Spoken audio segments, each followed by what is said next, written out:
The federal government is cutting back on some of the services that have been offered at Social Security offices, but people who rely on those services can get more help on the internet.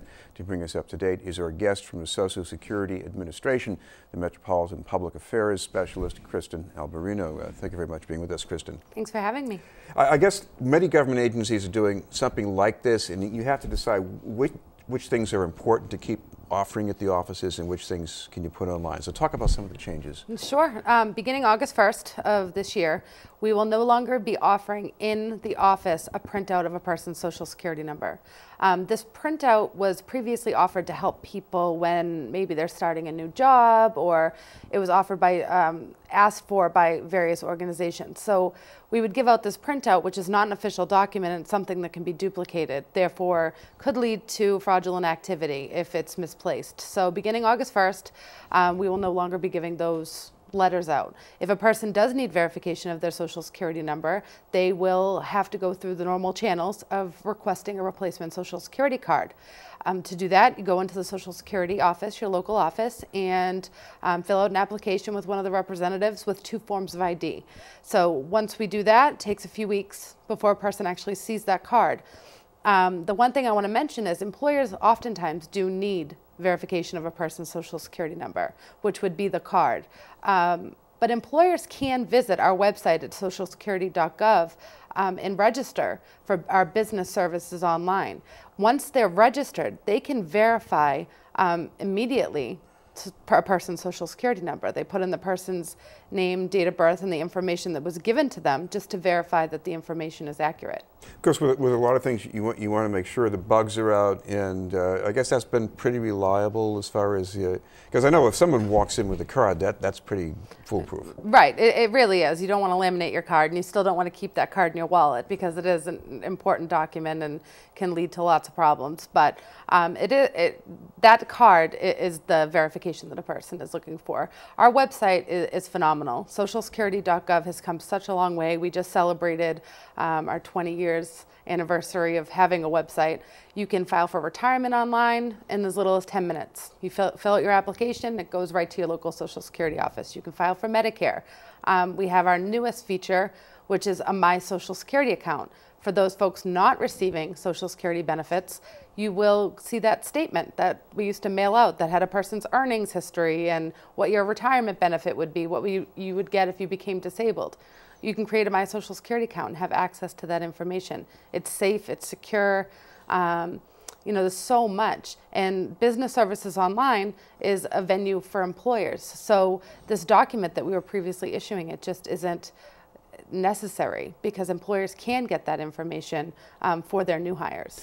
One thing you're going to continue to offer at the local offices is verification of benefits. So why do people need that verification? Benefit verifications is one of the biggest workloads that we have as far as walk-in traffic into the field offices. Benefit verifications are usually needed for housing, landlords, heating assistance, fuel assistance, things like that. And we will be continuing to offer that. There was a date that we were contemplating stopping that, but the agency has decided that at this point, so many people need that, and we need to continue to service our customers and assist them. But the My Social Security account for people who are collecting benefits, when they register for their own account, they can print those benefit verification letters right online. So it's phenomenal. It's a huge workload. Hundreds of people a week come into the local offices for that letter. I know people still primarily think of Social Security as retirement benefits, but things are changing these days because people don't just suddenly cold quit working, and the age at which they do this is different. So when should you apply? Right, and we have a wide spectrum of times that people decide to take their retirement. But it isn't just retirement. There's survivors benefits, spouses benefits, benefits for children of disabled workers, disability benefits. We also help administer the Supplemental Security Income Program, which is a program primarily for people with disabilities or age 65 and older. That's a low income, low asset sort of program.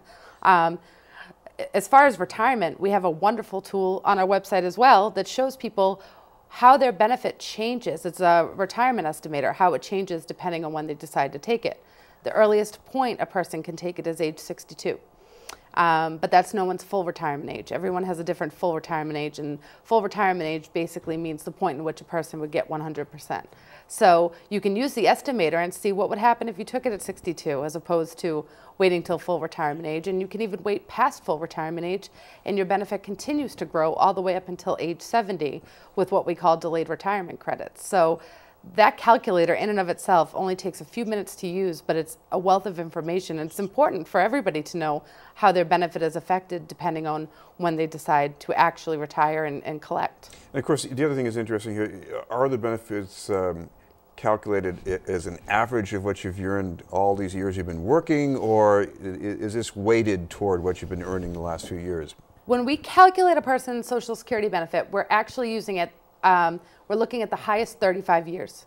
So we do look at a person's entire history of work under Social Security. For those earnings before a person reached age 60, we actually inflate those earnings. We bring them up to what they would mean today to actually increase them. Once we've done that, we look at the whole picture and we do come up with an average. Once we have an average of how much a person has made each month throughout the 35 years, we have a calculation that we do that anybody could view online. But all of that comes into consideration. To qualify for retirement, you only need 10 years of work or 40 credits, and it's approximately 10 years of work. But when we do the math, we're still using 35 years. So one of the most common questions I get is, if I continue to work, will my benefit increase? And the answer to that is, if you're that person with only 10 years of work, when we're doing the math and using 35, every time you replace a zero, your benefit is subject to go up. But for somebody who has substantial earnings for 35 years and maybe has a part-time job, if those earnings are not higher than the ones we're already using, their benefit would not go up because it would be disadvantageous as far as the average. So one of the most common questions I get is if I go back to work and I'm paying Social Security taxes, will my benefit go up? And that depends on a person's individual situation. So it sounds almost counterintuitively here that if you continue to work part-time as you get a bit older, maybe your benefits could come down? Oh no, absolutely not. We would never do anything that's disadvantageous. We always look at the highest 35 years. So if your highest 35 are already being used in the math, and the part-time work would actually be lower than one of the years that we're using, then we wouldn't include it. But if you do work more or higher level, we would bump out one of those lower years. Automatically, your benefits are recalculated. You get a letter in the mail telling you what your new benefit amount would be. Maybe you can explain a little bit about the disability. What exactly is covered? Social Security disability is a program for workers. It's basically like getting retirement early. It's the same principle. You have to work, you have to earn credits. And if you become disabled before reaching your retirement age, disabled meaning you have some physical or mental condition that's going to prevent you from working at least 12 months. And it doesn't have to be caused by anything on the job necessarily? No, it does not have to be work-related. Just something that's going to prevent you from working substantially. Something that looks like it's going to last at least 12 months. That's the definition of disability. So I recommend that anyone who has something going on where it is going to prevent them from working for 12 months, that they do file for Social Security disability. In order to collect, you need to have worked 5 out of the last 10 years leading up to the date that you became disabled. But they can file online, do it at home. You know, instead of meeting with a stranger at the Social Security office and going through all that personal information. It's wonderful. You can take your time, fill out the application. When you submit it, it goes right to your local office so you know who has it, and we'll get a decision for you. But it doesn't mean that you have to wait 12 months. It just has to be expected to last 12 months. Well, finally, we should mention that if people want to plan ahead or find out more, you've got the website. So where is this exactly? Yep, www.socialsecurity.gov. You can apply for retirement, Medicare, disability. You can also create your My Social Security account. We have wonderful financial planning tools on the website, and I highly recommend that everybody sign up for their My Social Security account. Thank you very much for being with us. Thank you for having me. Kristen Alberino from the Social Security Administration.